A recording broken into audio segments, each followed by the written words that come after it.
currently, with MDL, we use everything. Most of our data is stored in the cloud on third-party providers who already have top-notch certifications, such as SOC 2 Type 2, which is going to be, one of your huge compliance things that basically that certification states we went through a rigorous audit process that requires an auditor to sign up that says your data is safe. They've gone through every checkbox and ticked off every item you can think of that's going to require your data to be safe.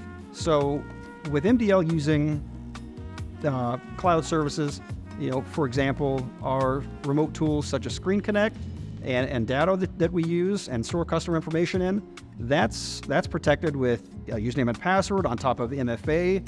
And then that's not inside our environment. If a hacker were to get inside our environment, they're not going to find much of anything. They would have to compromise, a Fortune 500 company for that to happen.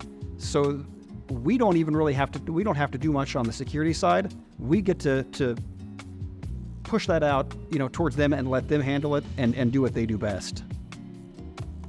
One thing we like to do is to go in and use and evaluate someone's identity provider. What that means is how does their computer system identify a user? Most companies right now are still on Active Directory. So what we're going to go in there and look for, do they have a good password policy?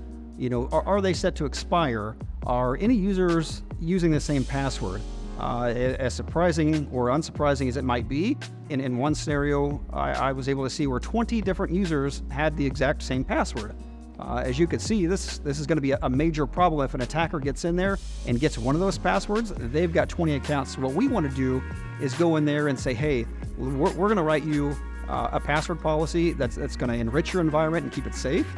We're going to go in there and reset passwords, whether it's every 6 months, just to kind of keep everyone safe, just in case if there's any breached passwords that are out there, we can kind of recycle those.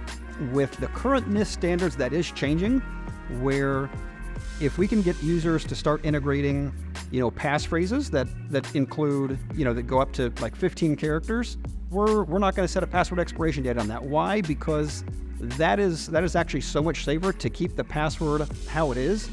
Because again, your problem lies within the user itself. If they have to keep changing the passwords, they're gonna use bad password policy practices.